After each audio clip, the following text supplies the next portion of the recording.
Condo owners right now are opening their HOA notices and realizing the mortgage was never really the scary number. The scary number is the building itself, the assessment letter that shows up in the mail, the insurance spike that nobody saw coming, and the reserve fund that finally woke up after years of being ignored. That bill is making regular people look at the whole ownership deal and say it doesn't make financial sense anymore. Because it used to feel like the smarter move, the affordable path into homeownership. You paid less up front than you would for a house. I mean, you got the amenities included. You shared the maintenance costs with everyone else in the building. But now you buy the unit and you inherit decades of deferred maintenance that everybody else put off. Now, 5 years ago this month, Chaplin Tower South in Surfside collapsed and 98 people died. And Florida lawmakers, they looked at that tragedy and basically said, hey, you know what? We're done pretending old buildings can run on vibes and deferred maintenance. They passed new rules requiring buildings that are 30 years old or older, or 25 years old if they're near a coast, to undergo mandatory structural inspections. They also pushed associations to start properly funding reserves for the big repairs that got kicked down the road for so long. And it sounds responsible, and it is responsible, but responsibility shows up in the mailbox as a six-figure special assessment. I mean, we're talking $50,000, $100,000, or even $200,000 plus per unit. Now, that's not some future warning. That's what homeowners are actually dealing with right now. And then the monthly HOA fees keep climbing on top of that, especially in places like Miami-Dade, where the median condo association fees have jumped about 70% since 2016. And high-rise buildings saw another 42% increase just between 2022 and 2025. And the advertised median around 617, it sounds manageable until you look at the actual buildings in South Florida.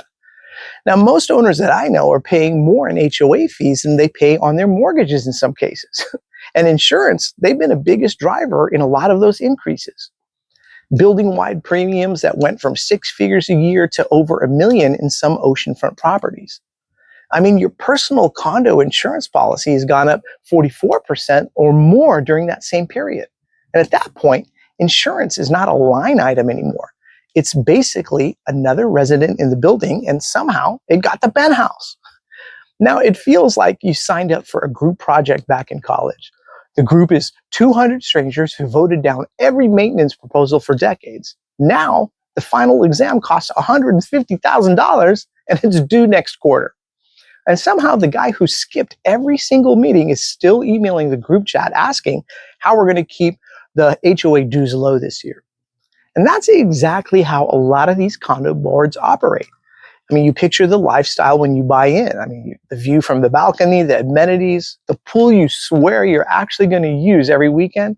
But then reality hits. You use the pool exactly twice and spend the next 9 years telling guests that the pool is great over here. And you just have to work around the construction schedule. Meanwhile, scaffolding covers half the building. The paint job is only finished on one side and the hot tub is closed indefinitely. And you can't even open your balcony door without the noise from the restoration crew coming straight in. And owners, they feel completely trapped in these situations. Because when you try to sell during the middle of all this work, you're competing with exploding inventory across South Florida. I mean, we're looking around 12 months of supply in some markets. That means it would take a full year to clear everything that's listed right now, even if no units came on the market. And that's not a market, that is a waiting room with granite countertops. Now, medium condo sales in places like Miami have slipped year over year. And some individual units have dropped 30 to 40% from their peak. And people who bought thinking that this was their forever home are now rushing to list and often taking $200,000 less than they could have gotten years ago. Now, a lot of people that are living in these buildings, they've watched regular working people with dual income households who thought they were doing everything right decide to sell because they literally can't keep up with the increases. And they're not even real estate flippers chasing a quick profit. They're just families who got hit with assessment after assessment and finally reached the point where it no longer made sense to stay. And that's the moment people stop dreaming about the balcony and start asking how fast they can escape the building itself. I mean, they stop calculating the equity they might build and start calculating how much it will cost just to leave. And here's where it even gets tougher for anyone trying to sell right now, because the buyer does not even have to dislike the condo itself. They can fall in love with the view, the lobby, the location, the pool. They imagine that they're going to use it on the weekends, but then the HOA packet arrives during due diligence, and they see the budget details, the reserve study, the pending litigation notices, and the special assessment history. They even look at the next round of insurance increases, and suddenly that excited buyer turns into a forensic accountant with Zillow still open on their laptop.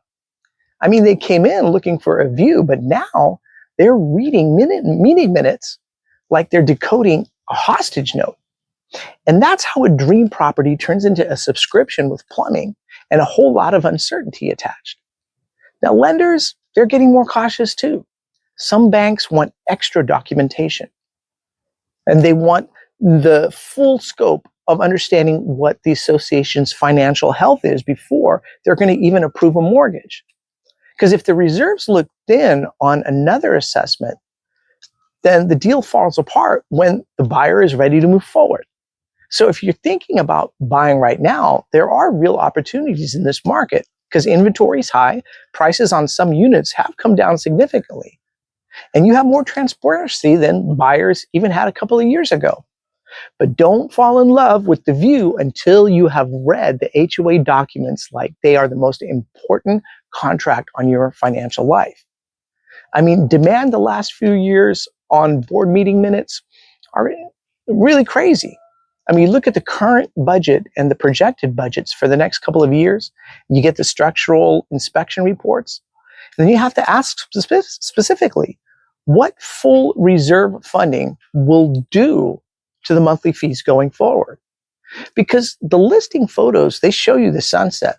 The board minutes show you the crime scene. Newer buildings that stayed ahead of these problems can still make sense, but the older high rises that are still catching up deserve extreme caution right now.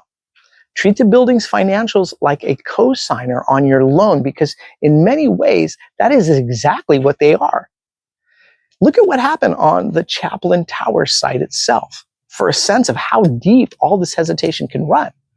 I mean, developers bought the land about 1 year after the collapse and started marketing new luxury units at around $15 million each. 0 units sold. Construction has faced pauses over insurance issues and the stigma of what happened there. Because the stigma of what happened there is still powerful to this day.